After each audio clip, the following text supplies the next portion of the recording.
بسم اللہ الرحمن الرحیم۔ السلام علیکم۔ حضرت رابعہ بصری رحمۃ اللہ علیہا جب پیدا ہوئیں تو گھر میں اتنی غربت تھی کہ نہ تو ناک پر لگانے کے لیے تیل تھا اور نہ ہی لپیٹنے کے لیے کپڑا، یہاں تک کہ چراغ تک نہ تھا کہ روشنی کی جا سکے۔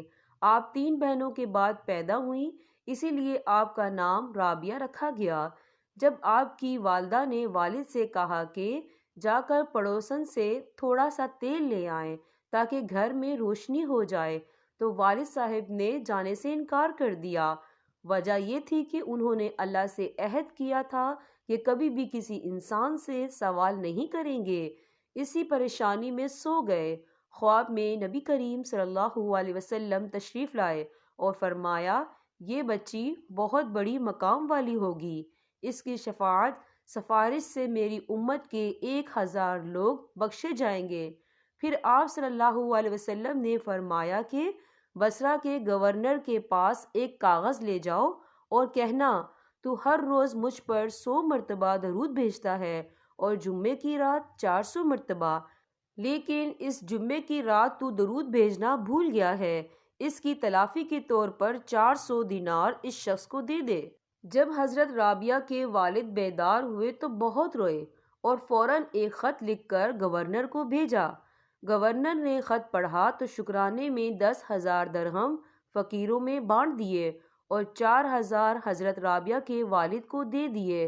پھر خود آ کر ان سے ملاقات کی اور کہا، جب بھی کسی چیز کی ضرورت ہو تو مجھے خبر دینا۔ بچپن ہی میں آپ کے والد کا انتقال ہو گیا۔ جب حضرت رابعہ نے ہوش سنبھالا تو اس وقت شہر میں قحط پڑا ہوا تھا، آپ کی بہنیں بچھڑ گئیں اور آپ بھی اکیلی رہ گئیں۔ ایک ظالم نے آپ کو پکڑ کر کنیز بنا لیا اور آگے ایک دولت مند کو بہت کم قیمت پر فروخت کر دیا۔ وہ آپ سے سخت مشقت والے کام لیتا، آپ دن بھر روزے رکھ کر کام کرتی اور رات بھر عبادت کرتی مگر اف تک نہ کرتی۔ مالک رات کو سونے سے پہلے تمام چراغ بجھا دیتا تھا تاکہ روشنی اس کی نیند خراب نہ کرے، لیکن جب آپ عبادت میں مصروف ہوتی تو ایک نورانی روشنی آپ کے گرد پھیل جاتی تھی۔ ایک دن مالک کی آنکھ کھلی تو اس نے دیکھا کوئی روشنی گھر کو روشن کیے ہوئے ہے۔ اس نے حیرت میں اس روشنی کا پیچھا کیا تو دیکھا کہ آپ کی کوٹھری میں روشنی باہر سے آ رہی ہے۔ کھڑکی میں جھانک کر دیکھا تو حضرت رابعہ بصری سجدے میں تھی اور روشنی کا ایک ہالہ بغیر کسی تار کے اس کے سر پر روشن ہے۔ آپ کہہ رہی تھیں، یا اللہ، اگر میں کسی اور کی غلام نہ ہوتی تو ایک لمحہ بھی تیری یاد سے غافل نہ رہتی، مگر تو نے مجھے غیر کا محقوق بنا رکھا ہے، اسی لیے دیر ہو جاتی ہے۔ یہ سن کر مالک کو بہت افسوس ہوا۔ صبح ہوتے ہی اس نے آپ کو بلایا، اپنی رویے کی معافی مانگی اور کہا، اگر چاہو تو آزاد ہو جاؤ، اگر چاہو تو میرے پاس رہو۔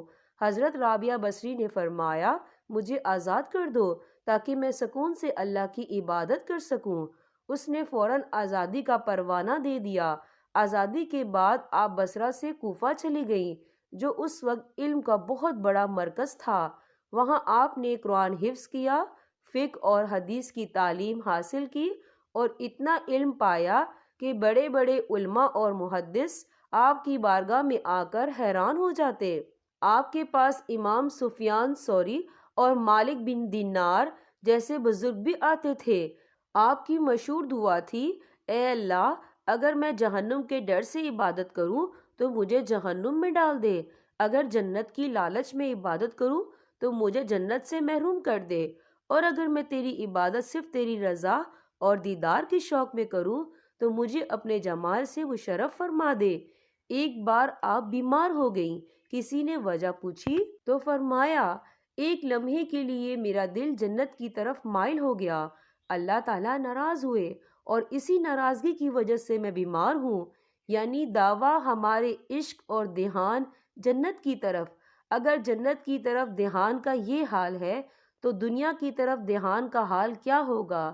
اللہ تعالیٰ ہمارے گناہوں کو معاف فرمائے اور ہمیں حضرت رابعہ بصری رحمۃ اللہ علیہا جیسا خالص عشق الہی عطا فرمائے۔ جزاک اللہ خیر۔